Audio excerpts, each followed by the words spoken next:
सत्य में किसी भी प्रकार की मिलावट नहीं है।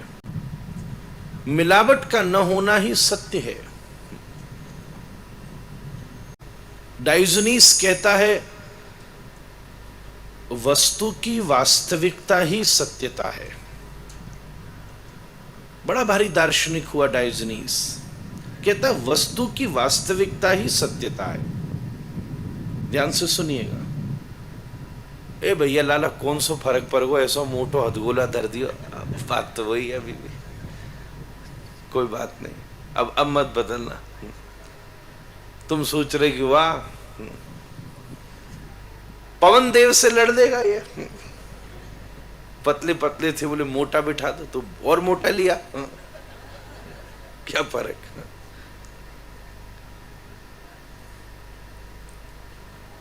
डायोजनीस कहता है वस्तु की सत्यता ही, वस्तु की वास्तविकता ही उसकी सत्यता है।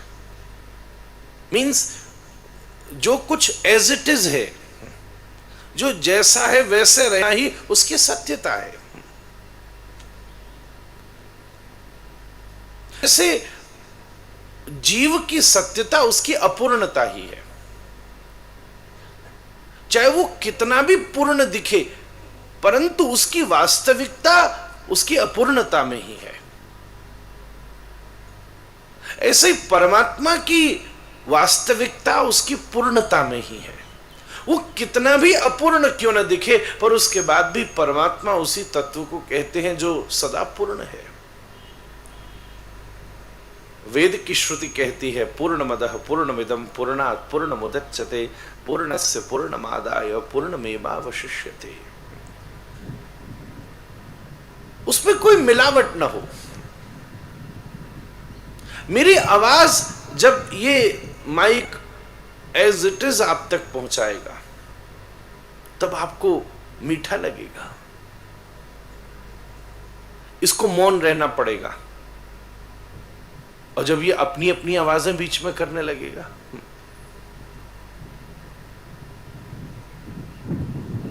व्यर्थ की इसमें मिलावट होगी।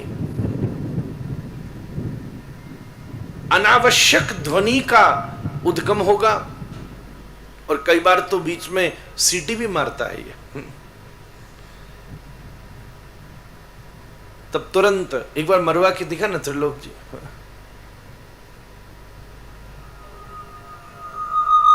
देखो क्या बढ़िया। इसने अपनी वास्तविकता को खो दिया।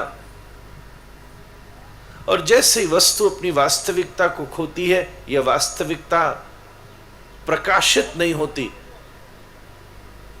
डायोजनीस कहता है वही असत्य है। मैंने हालांकि आपके सामने कल सत्य की बहुत लंबी परिभाषा रखी थी। त्रिकाल अबाधित तत्व को सत्य कहते हैं वेदांत में, स्मरण कीजिएगा।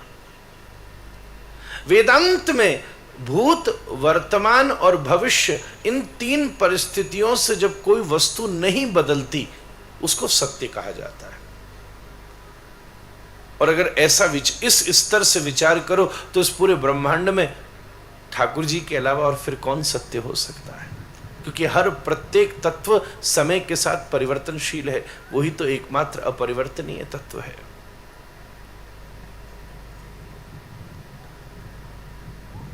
जब हम किसी भी वस्तु में अपने कपट के कारण उसकी वास्तविकता में परिवर्तन लाते हैं, तभी उसमें असत्य की सुगंध आने लगती है। परसेप्शन असत्य नहीं है।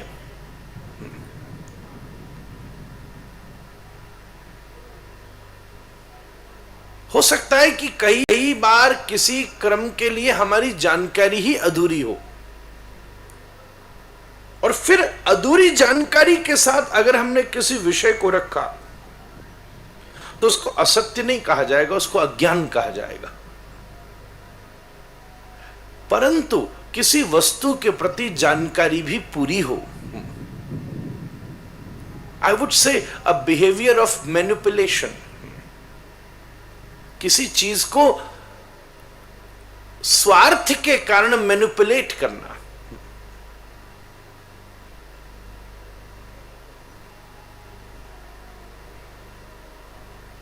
कपट के कारण उसकी वास्तविकता को खंडित करना असत्य है, डायोजनीस कहता है। ध्यान से सुनिएगा। अब प्रश्न उठा महाभारत में कि श्री कृष्ण ने युधिष्ठिर से कहलवाया कि कह दो द्रोणाचार्य से कि अश्वत्थामा मारा गया। अश्वत्थामा हता हता नरोवा कुंजरोवा। गंभीरता से विचार किया जाए तो ये असत्य भाषण सा प्रतीत होता है। It seems to be a bit of a manipulation. पर इस पर भी विद्वानों ने विमर्श दिया है। भीम के द्वारा अश्वत्थामा नाम का हाथी तो मारा ही गया था, इसकी वास्तविकता में तो कोई अंतर था नहीं। पर जब यह कहा नरोवा, मतलब नर नामक अश्वत्थामा भी मारा गया, अब यहां तर्क खड़ा होगा। इस पर बहुत लंबा एक लेख है संस्कृत में, ज्यादा तो मैं विस्तार नहीं कर सकूंगा, मुझे कथा का प्रवाह आगे ले जाना है। पर फिर भी सार में आपसे निवेदन करूं तो क्या केवल शरीर का छूटना ही मरना है? इस पर विचार करना होगा। मृत्यु के भी स्तर बहुत प्रकार के हैं।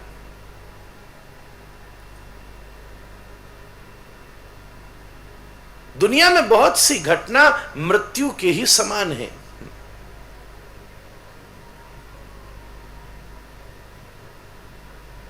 किसी किसी के जीवन में प्रतिष्ठा की समाप्ति हो जाना भी मृत्यु के ही समान है।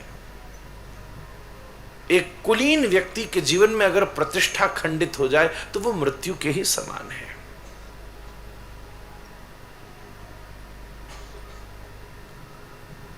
स्कंद पुराण का श्लोक कहता है, मानवीय जीवन प्राप्त करने के बाद, और वो मानवीय जीवन भी भारतवर्ष में प्राप्त करने के पश्चात, अगर आप इंसान बनकर इस देश में पैदा हुए और अगर उसके बाद भी आपके जीवन में धर्म नहीं है तो मृत्यु के ही समान है। भारते मानव जन्म सर्व प्राप्त प्रथम नयुर श्रुत्वम पाप पराधीन आत्मगाथस्तु तय कृतः। वो तो ऐसा लगता है जैसे व्यक्ति ने आत्महत्या कर ली हो।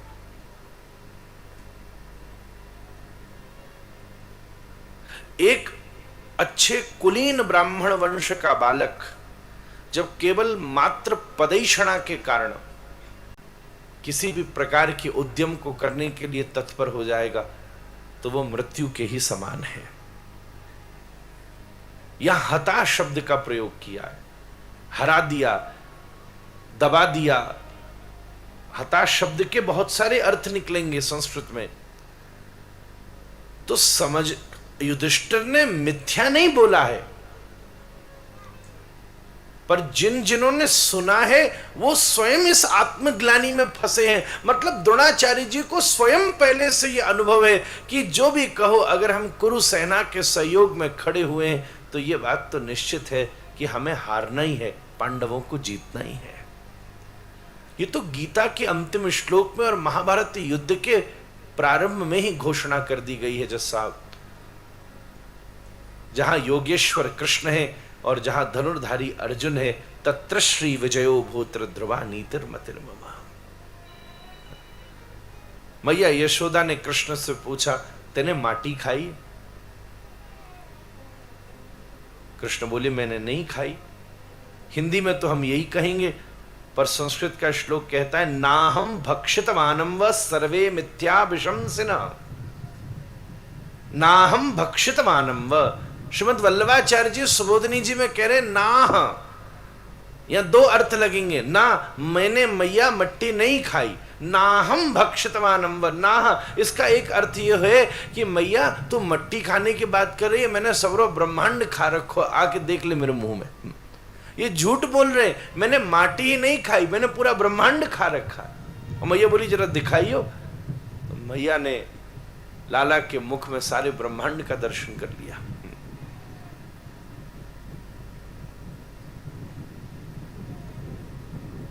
और भगवान के मुख में संपूर्ण ब्रह्मांड का दर्शन हो जाए, ये कोई अवास्तविक बात नहीं है, ये अत्यंत स्वाभाविक बात है, ये संभव है,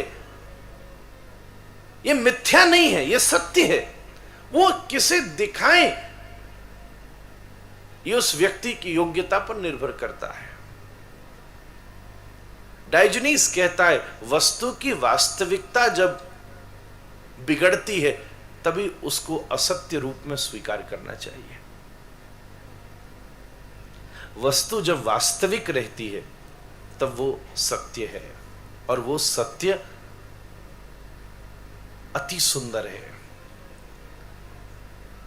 सत्य को सुंदर मानना जिस दिन आपने शुरू कर दिया,